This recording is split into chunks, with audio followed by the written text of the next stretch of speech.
to Comfort Time with Aunty Yunike. It's great to be with you. Today's story is Breaking Point. Have you or anyone you know reached their breaking point?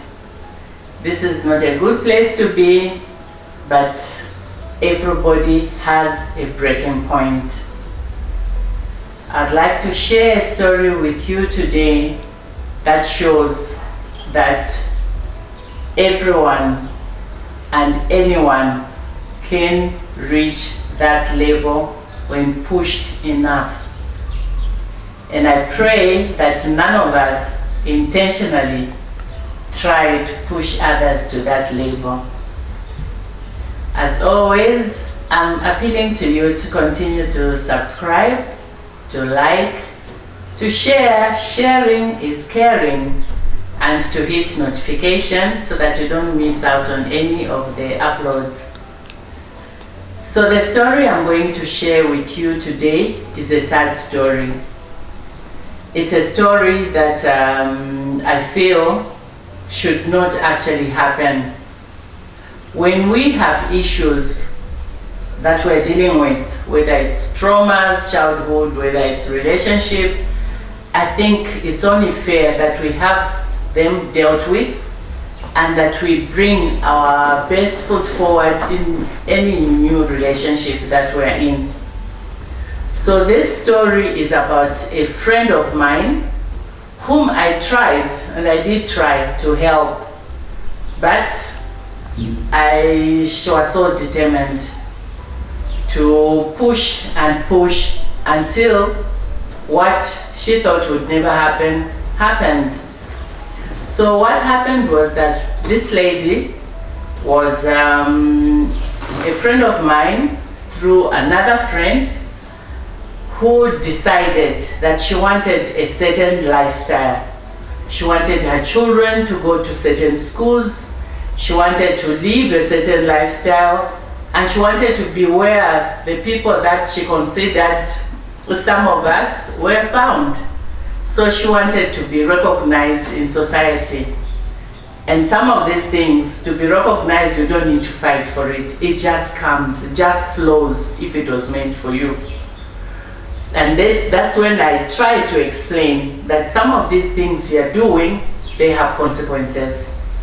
And I've shared the repercussions of consequences in a video called Consequences. I'll show the link. So if you have time, you can click on it and get the full story of consequences. So this lady was determined that her children will go to the best schools. The husband could not afford to pay the fees for the schools that she was determined her children should go to. So to make ends meet, he started training other people's children. So from work, he would enlist other people's children that he could train in mathematics and computer science and different subjects. And they paid him. And so through that, he was able to put the monies together, give them to the wife. She would put them together and they pay the school fees, put them together, and continue with the kind of lifestyle that she wanted. And when I look back now, I don't understand why he did everything that she said, because it's like she demanded, I want this, I want that, and all he did was provide. And I'm now thinking, wait, why didn't he say, no, I can't do this, or I can't manage this? I don't know, it's just coming to me now when I look back. But he continued doing that, and then he was also put on a leash. So he had to be home by 22 hours. When he knocks off at 17 hours, he immediately goes into the extra work that he was doing, but by 22 hours he must be home. And if he's not home by 22 hours, there's hell to pay. This lady was even physically violent. She was violent, and she could get physical. So he knew the type of person she was, and he tried as much as possible to never go there. But you know, you're not always in control.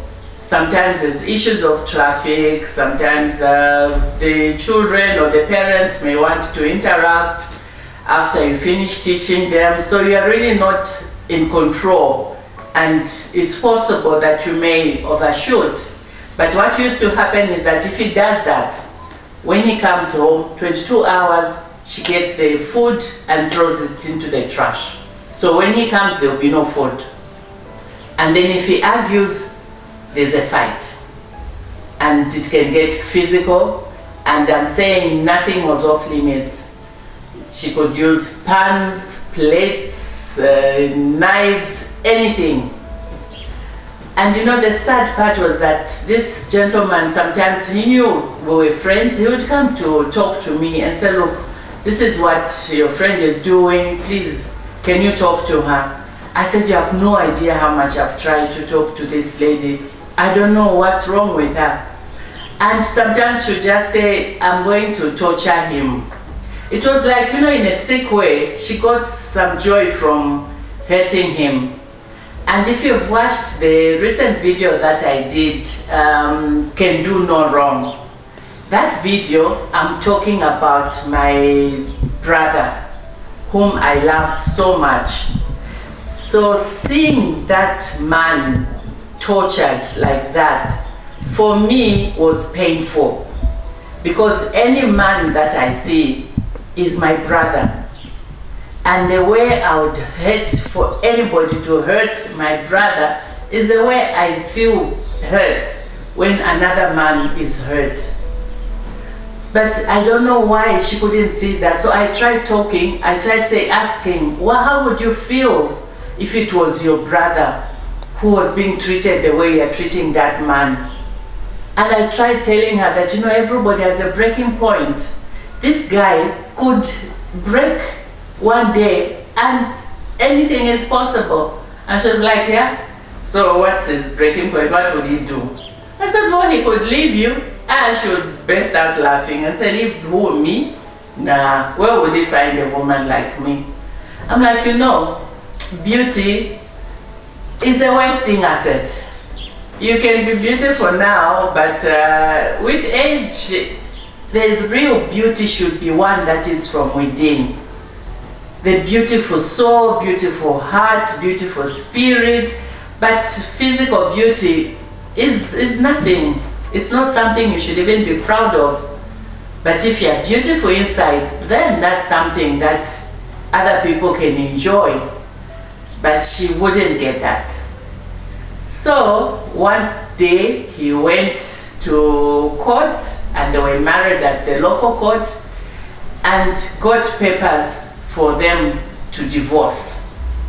So when he showed the papers to the lady, she took it and came to show me. And you know, she was laughing. I didn't understand that, because I could see that this is very serious. So I said, I don't understand, help me here. Why are you laughing? And she's like, look at this. I'm like, yes, I can see it's a court order. And you're supposed to show yourself up in court. So what is funny about that? I told you this guy will reach his breaking point. Says what? This guy is only trying to scare me. He thinks he can get some papers from I don't know where, come and show me, so that, because yesterday I fought with him.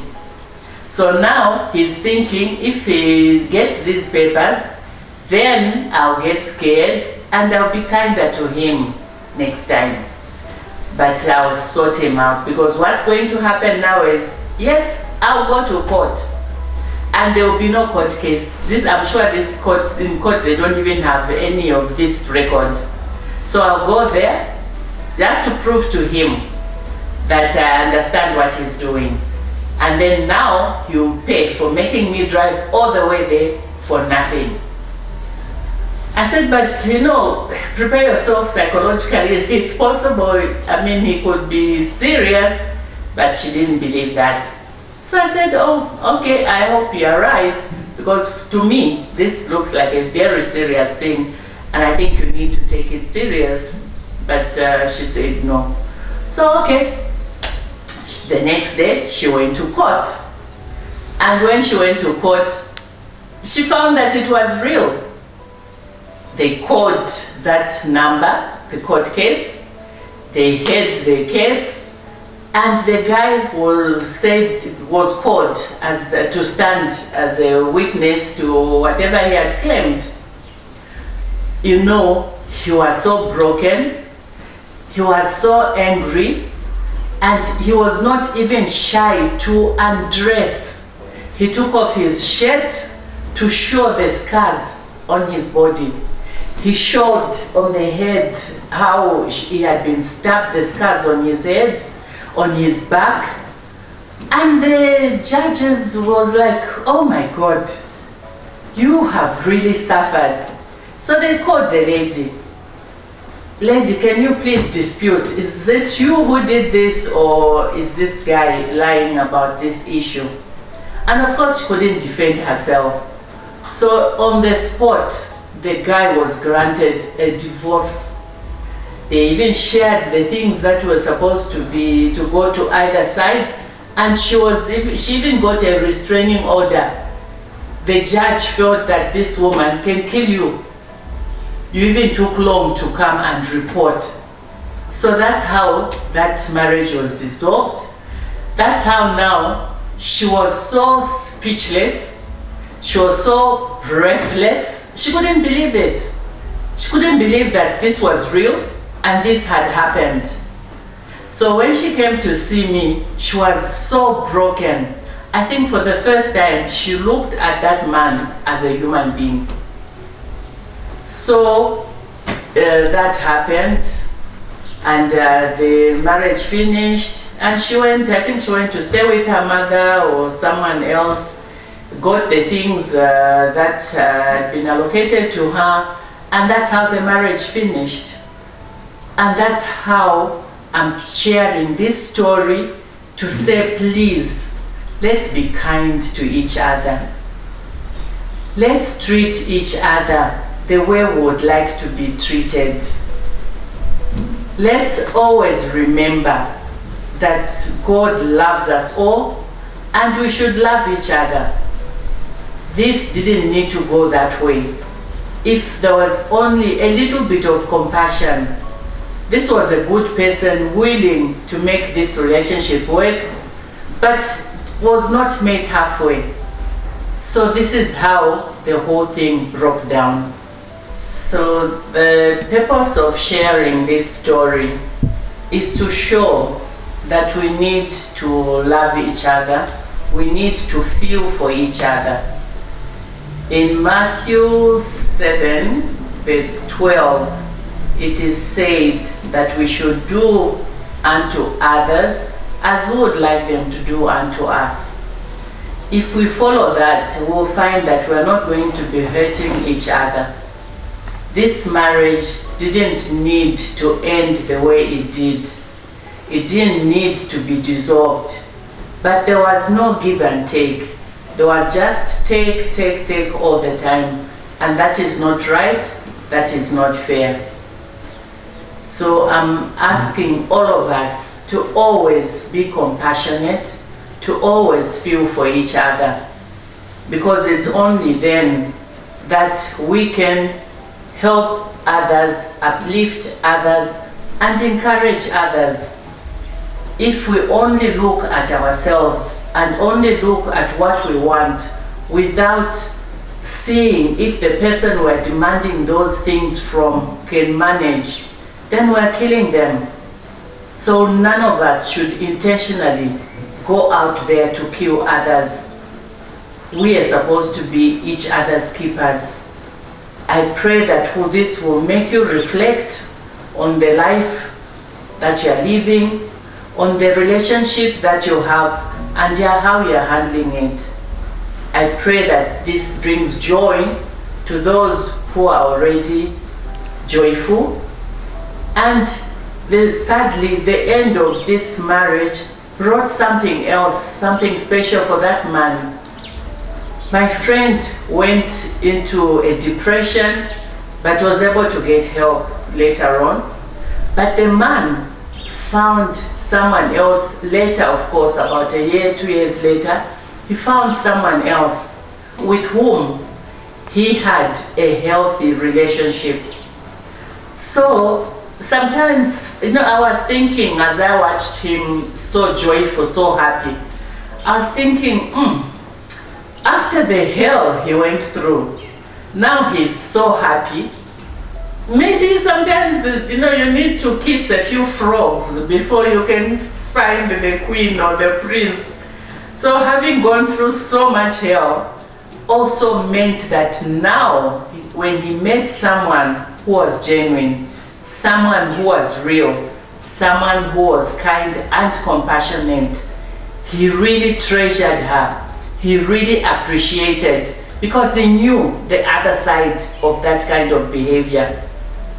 So I'm not saying let's go hurting people so that we can teach them, but what I'm saying is that God always has a way of giving us beauty for the ashes. Comfort Time continues. See you in the next video.